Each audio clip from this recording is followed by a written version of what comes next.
These are the solutions to the end of module on proportion, particularly the recipe type questions. Okay, question number 1. Nice and simple and straightforward, will probably come up on the non-calculator paper. We've got a list of ingredients to make 16 gingerbread men.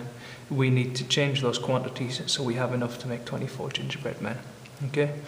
Now what you need to notice here is that this is for 16. If you halve the amount of ingredients, you can make half the amount of gingerbread men, which would be 8. And then if you add 16 and 8 together, that makes 24. So by combining the ingredients for 16 with the ingredients for 8, we'll have enough to make 24 gingerbread men. So for 8, we need 90 grams of flour, 20 grams of ginger, 55 grams of butter, and 15 grams of sugar. So altogether, for the 24 gingerbread men, the 180 grams of flour for 16 plus the 90 grams of flour for 8 gives you 270 grams of flour altogether. And if you do the same for the other quantities, you get 60 grams of ginger, you get 165 grams of butter, and you get 45 grams of sugar. Easy 3 marks. Question number 2. Same idea, but a little bit more complicated because of the numbers you're dealing with. The recipe we've got is for 18 mince pies. We need to make 45 mince pies. Now, scaling these up to 45 is not straightforward because it's not double and it's not times 3. So what you have to do is you have to just play about with different ways of doing it until you come up with the easiest. There are several ways of doing it, but I think the easiest way to do it is to half all of the ingredients, which will give you the quantities you need for 9 mince pies. And then if you recognise that 5 lots of 9 give you 45, then after you've halved these, you multiply by 5 to see how many of each of the ingredients you need for 45 mince pies. The question's slightly different in that we don't just have to list the ingredients we need for 45, we have to check if we've got this amount, have we got enough to make the 45 mince pies?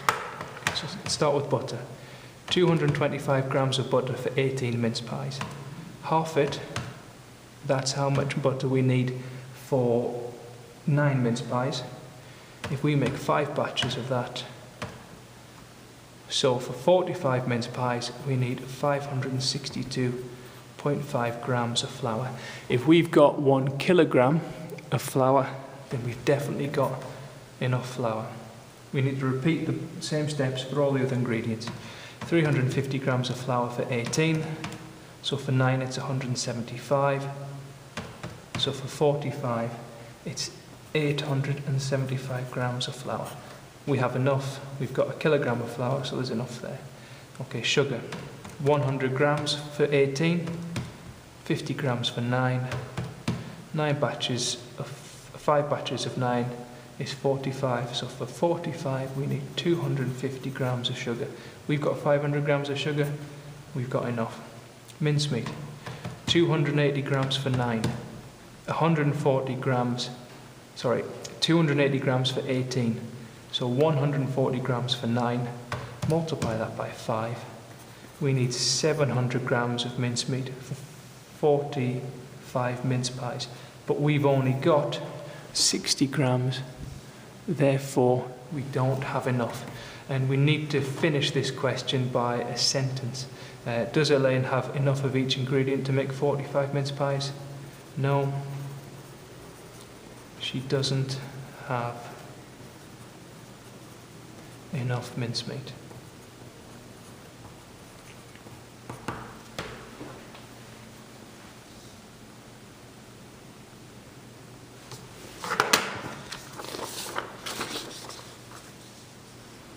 And finally, question number 3.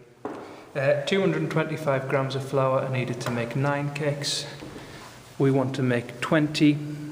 We've got 475 grams of flour. Do we have enough for the 20 cakes? Now, in this example, 9 doesn't scale up easily to make 20. If you double 9, you get 18. That leaves us 2 cakes short, and then doing something with 9 to work out 2 is not easy. So the easiest way to do this question is to take your 225 grams of flour. 225 is enough for 9, so if you share that 225 between 9, you work out how many grams you need for one cake. So one cake needs 25 grams of flour. And if you know how much flour you need for one cake, working out how much you need for 20 cakes is easy. So altogether we need 500 grams of flour for 20 cakes. Do we have enough flour? No, we don't. We're 25 grams short.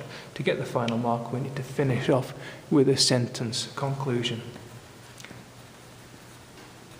No, we don't have enough flour.